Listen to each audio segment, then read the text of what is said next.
You're welcome back. Thank you very much for keeping your dials here. My guests have been Boabenga Samoa, John Jinapo, Liman Mohammed, and Dr. Odrosai. And I said when we return, I was going to share some views with you, including seeking to answer some questions from the sources in the PDS itself.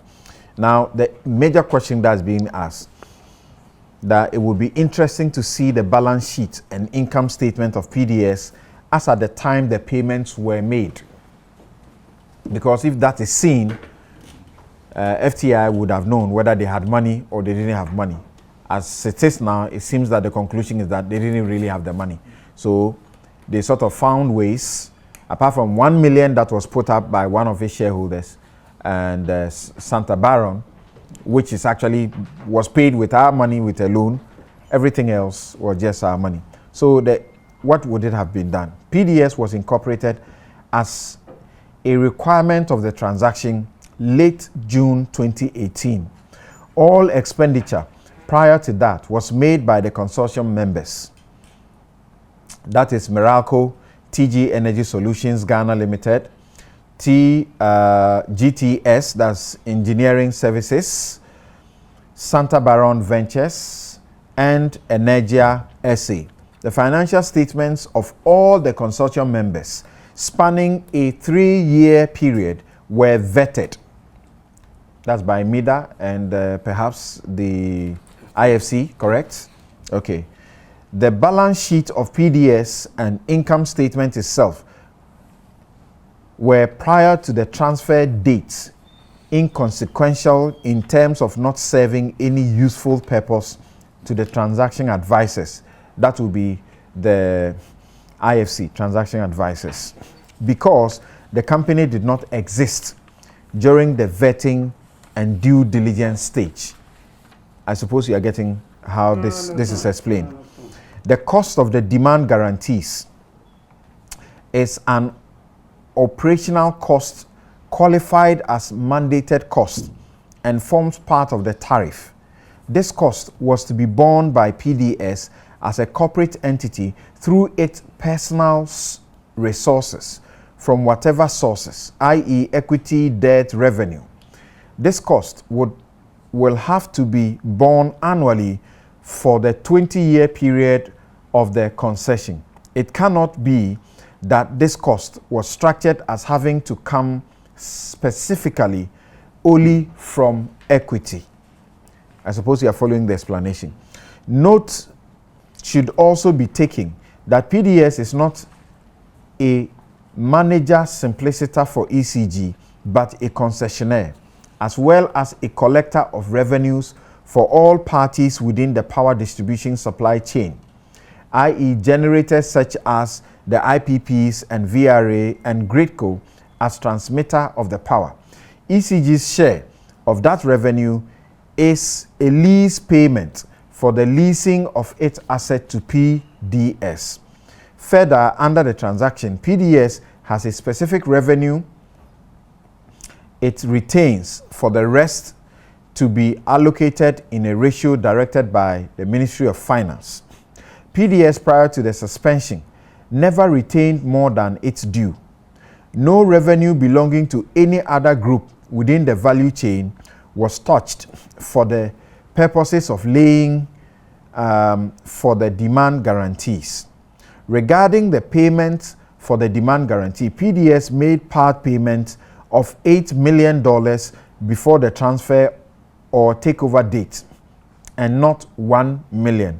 Okay, so PDS seems to be contradicting the FT, but they interviewed PDS personnel. They interviewed the management, they interviewed the legal people. They mentioned Philip Ayesu, who is a shareholder they spoke to. They mentioned Sophia Koko, who is the legal person they spoke to. So why are we now having PDS trying to, as it were, dispute what the FTI has said? Let me read finally. Additionally, the rate setting guidelines of PURC allow for expenditure to be financed by a mix of debt and equity. The use of revenue without a negative effect on the business can only be done where there is remarkably improved efficiency. It is important to read and understand the agreements covering the transaction. A very final one says that if you look at the highlights of the forensic audit into the PDS guarantees, where it says clearly clears the PDS of any wrongdoing, but it seems to suggest proof beyond doubt that PDS shareholders, without paying a penny for the shares, use PDS revenues to help finance the demand guarantee. The answer is this. This seems to suggest that shares were taken in ECG. This is not the case. The company PDS was incorporated by the consortium members as its promoters, and indeed all issued shares to date are fully paid up.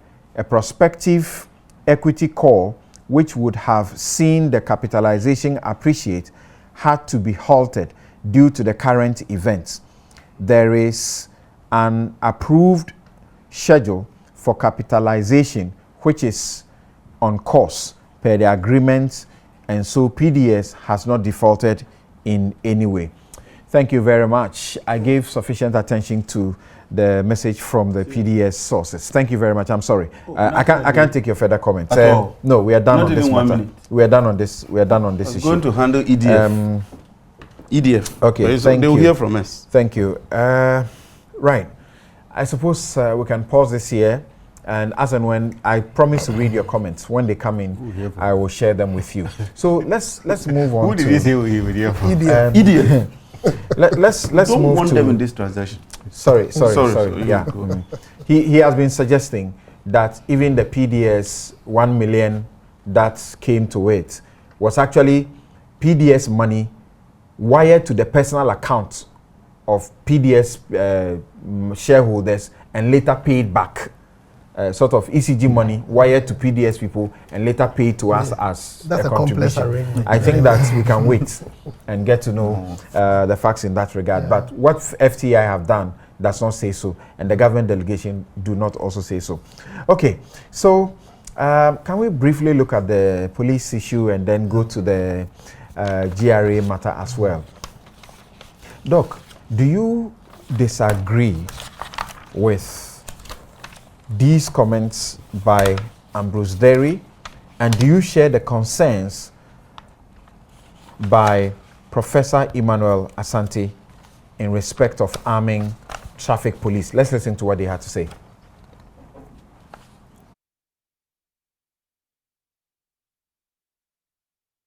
I think the most important thing is not simply protecting the police, but I would think that the police should be whatever the authorities think will be good for this nation, they should do it. But then people should be trained. You know, somebody said something today which I agree with. For some of them, for over years, they have not even handled weapons. So if they're going to be given weapons, then they need training in respect of how to use weapons. To enable them assist in fighting violent crime. For those who have issues with us arming the police, and some of them especially officers of the NTTD, let me remind them that they are all police trained how to handle arms and have only been assigned to take care of traffic. It has happened over the years, and it happens actually today, that individual citizens, civilians, apply, and after background checks, are granted permission to buy arms. Right, so Doc. Samson, you see, in crime prevention or crime management, the policeman is as important as the people he's protecting. For a policeman to go all out and give off his best, he should be psychologically assured that he is protected. So their safety and their protection is critical. What I see missing from the entire equation is that some of the policemen, the traffic ones especially, thought that they do not have a backup. If you stand in the middle of the road, you are not armed. Anybody can commit crime anywhere, anytime. You are not there because of traffic only. You are there to prevent people from committing crime as well. If you go to Morocco, policemen directing traffic, policemen along the road, all of them are well armed. Not because they want to frighten people, but they want to protect themselves. Apart from being armed, they have backup security. Backup security means if you see one policeman, he has about 5 people around. So if you try to attack him, the others will come in. That I'm not seeing in this country. Aside from that, protective vests, bulletproof, is something that we need for all these people. So to arm them or not to arm them, I think that because of the way crime is becoming very sophisticated, because of the way people are using technology and all kinds of means to commit crime, we need to, one, give them the training or build their capacity again, and if possible, I will subscribe for the arming of the police. Okay. Now, Liman, do you agree with those who say just a few incidents and we seem to be getting into a panic mode and saying arm them? Why do we do that? We don't need it. There's a police officer who says their job as the MTTD department is traffic management, and they don't need arms with them. Thank you very much, Samson. I think this is an interesting topic. And I have been wondering, when it comes to traffic police officers, are we making reference to only motor traffic and transport division, or we are also considering the highway patrol unit? I understand that the highway patrol unit is fully armed because we are in this country and we are aware of some of the attacks on most of our major routes, especially towards the north. They are armed, and I believe they are properly, equipped. When it comes to whether to arm or not, I think we can draw lessons from other jurisdictions. I would want to share the British experience. And the British experience is the response model, which is what Doc just made mention of, which means that you have the police based on the principle that the police is supposed to have that kind of relationship with the citizenry.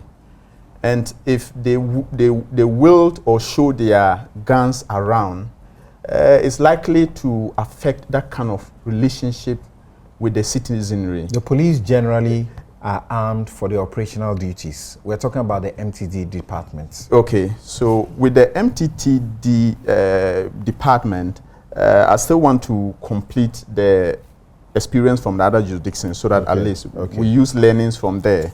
So with the response model, you have the policemen who are not armed, and like I was trying to explain, is based on the principle that they need to build that kind of relationship with the public. That is the MTTD, because they are in traffic and they are supposed to ensure that the safety of the citizenry.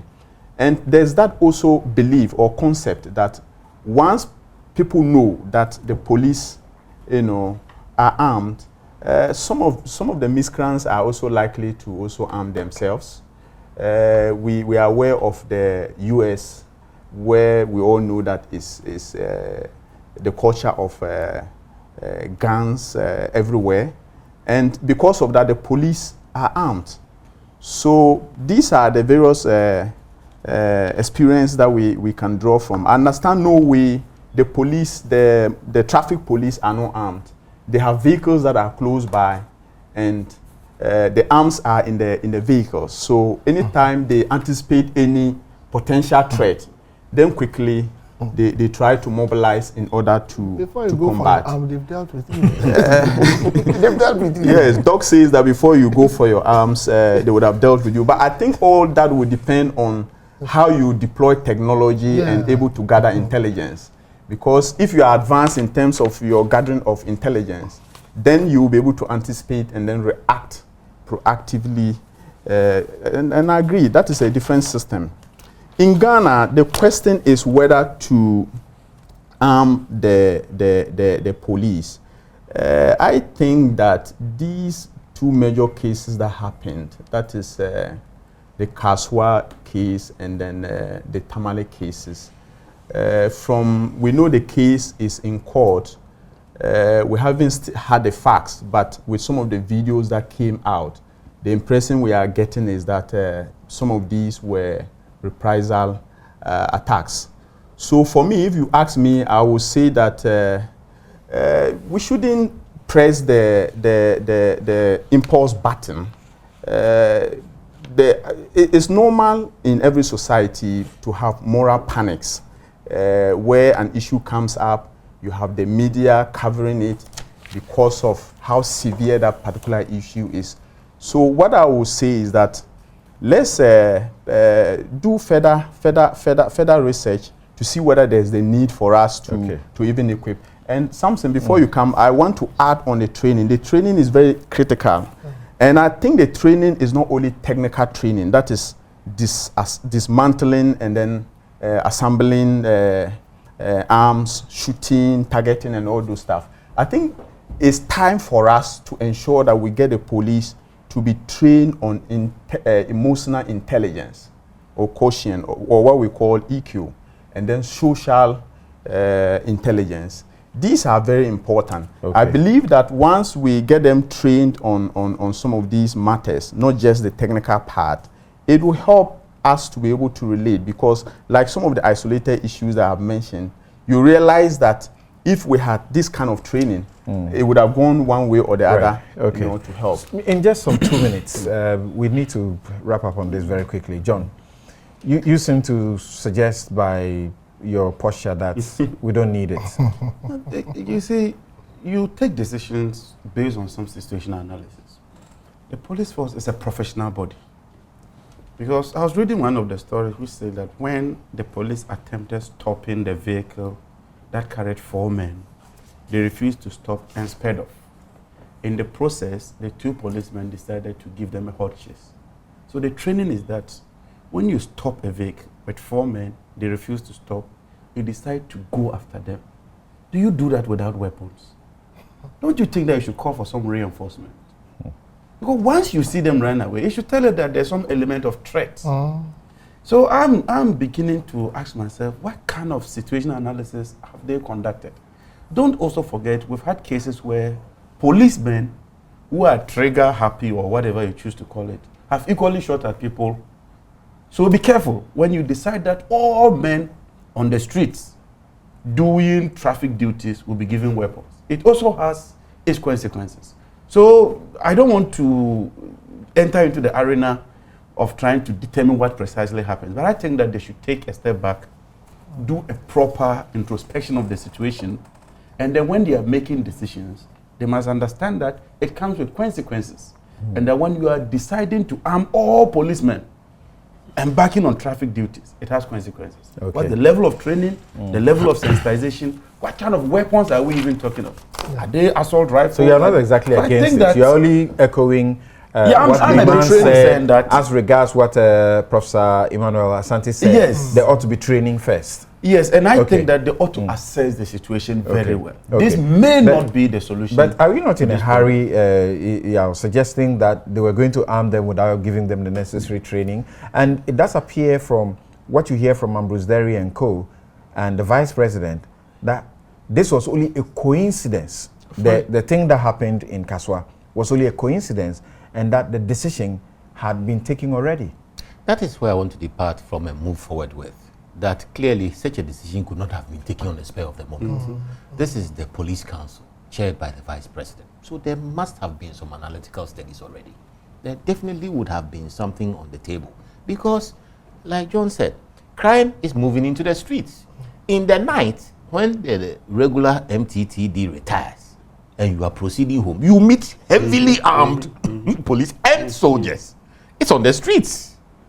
And you are still in traffic going home, and you meet them heavily armed. So if they choose not to travel at night, and choose to travel in the afternoon, and you notice them, and you are unable to deal with them, then we are losing the essence of our ability to protect our environment. Because criminals are always evolving. They could change their ways. They decide not to travel at night and be accosted by heavily armed police. They will travel in the afternoon and be accosted by lightly armed or not armed MTTD officers. And then the threat level rises. I think it's a policy matter. Overall, the police are authorized by law to carry weapons. Overall, as a force, they have the right to carry weapons. But within the context of their duties and roles, some are giving weapons. Even the weapons they are giving have differential. For example, policemen on duty outside the bank do not carry assault rifles. They carry the antiquated AK-47s. But the ones you meet at night carry heavy-duty weapons. So with military men. Yes, with military men. So if the decision, the policy decision, is to arm MTTD people, then all the issues that have been raised come into question. What type of weapons? Maybe regular pistols. You see the Italian carabinieri. Yeah. I love the way their white uniforms and white holsters with double pistols on their hips. You could give them regular pistols instead of assault rifles. Training is critically essential. And I love the way the chair of the Peace Council put it. For some of them, for several years now, they haven't seen the rifle before. So training is critical. But intel is also extremely critical. You know, when a policeman sees danger on the road, and John, you are saying that the people are running away, they are driving away. The nexus between what the policeman has seen and the ability to engage other forces in terms of backup or even other forces putting on them is very difficult because the means are limited. Improve on that. Exactly. Yeah. So there's also a question of the police are evolving all the time. It's a question of intel. It's a question of modern policing within a democratic environment.